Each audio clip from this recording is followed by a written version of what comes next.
No final de junho, a Suprema Corte dos Estados Unidos decidiu a favor do direito ao porte de armas em público. Dias depois, uma série de tiroteios que terminaram em mortes foram registrados no país durante as comemorações do Dia da Independência. Segundo especialistas, o armamento da população defendido por governos de extrema-direita, como o de Jair Bolsonaro, podem resultar em maior violência e até no comércio ilegal de armas. A reportagem é de Júlia Pereira. As comemorações do aniversário de 246 anos da independência dos Estados Unidos foram marcadas por uma forte onda de violência. Ao menos 48 pessoas ficaram feridas e 10 morreram em meio a tiroteios registrados nas cidades de Gary, Filadélfia e Highland Park, no 4 de julho. Os casos aconteceram dias após a Suprema Corte dos Estados Unidos decidir por 6-3 a favor do direito ao porte de armas em público. A decisão derrubou uma lei do estado de Nova York que exigia permissão para o porte de arma de fogo em público.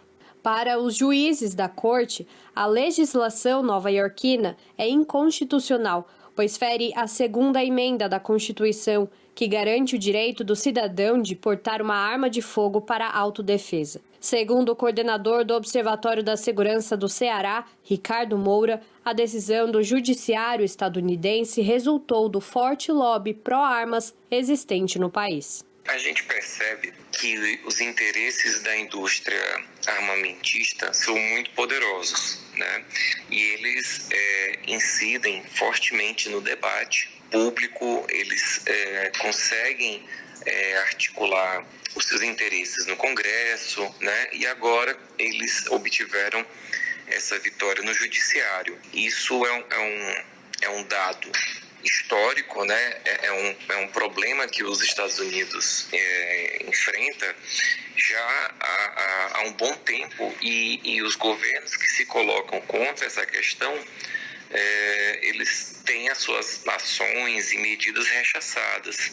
E a gente percebe que é um cenário que somente gera insegurança. Entre as entidades que defendem a pauta está a Associação Nacional de Rifles, organização sem fins lucrativos que lista como um de seus objetivos a proteção da segunda emenda da Constituição. A influência ideológica também é apontada por especialistas como um dos fatores que levaram à decisão da Suprema Corte dos Estados Unidos. Hoje, a maior parte do tribunal é composta por juízes conservadores, indicados pelos presidentes anteriores, principalmente Donald Trump, do Partido Republicano. Assim como nos Estados Unidos, aqui no Brasil a facilitação do acesso às armas também é uma bandeira fortemente defendida pelo atual governo.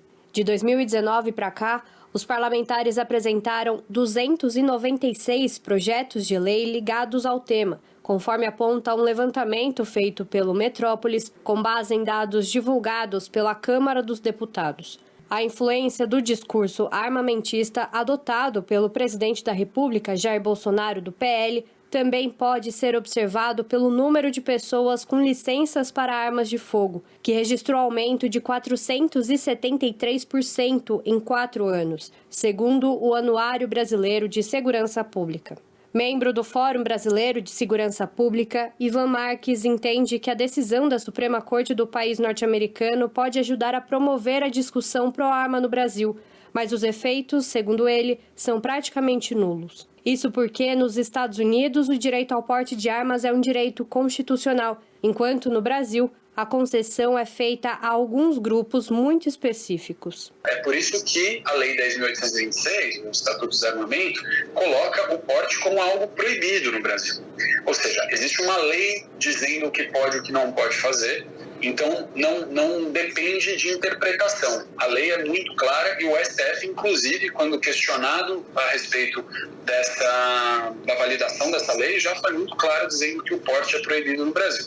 Acho que nesse sentido, a decisão da Suprema Corte traz uma situação nos Estados Unidos que ajuda do ponto de vista ideológico a promover essa discussão de armas no Brasil. Mas acho que os efeitos práticos são quase nulos, porque o Brasil tem uma lei, o Brasil tem uma excelente lei de regulação de armas e tem regulamentos que definem os seus limites. Ao contrário dos Estados Unidos, onde isso varia de estado para estado e há um comando normativo mais genérico vindo da Constituição que sofre com essas interpretações reiteradas toda vez que alguma nova lei estadual é colocada em questão na Suprema Corte. No final de maio, o Datafolha divulgou uma pesquisa que mostrou que 7 em cada 10 brasileiros discordam da tese de que as armas trazem mais segurança para a população. Mesmo assim, só no ano passado, Bolsonaro editou 4 decretos que facilitam o acesso às armas no país, o que, segundo ele, traz maior segurança à vida dos cidadãos. A teoria, no entanto, contraria os números, segundo o gerente de advocacy do Instituto Sou da Paz, Felipe Angeli.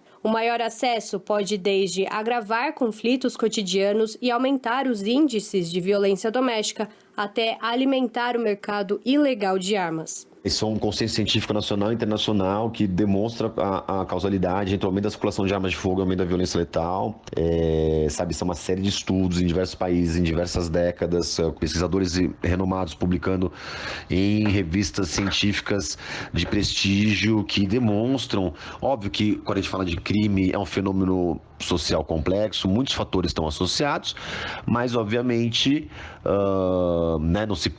nunca existe um único fator que determine especificamente a causalidade daquela situação, mas está mais do que claro que a questão das armas de fogo são um dos fatores mais criminógenos, ou seja, que mais contribuem a maior circulação de armas de fogo para o aumento da violência, especialmente a violência letal. Júlia Pereira, Rádio Brasil Atual e TVT.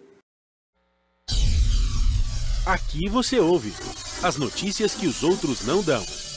Jornal Brasil Atual.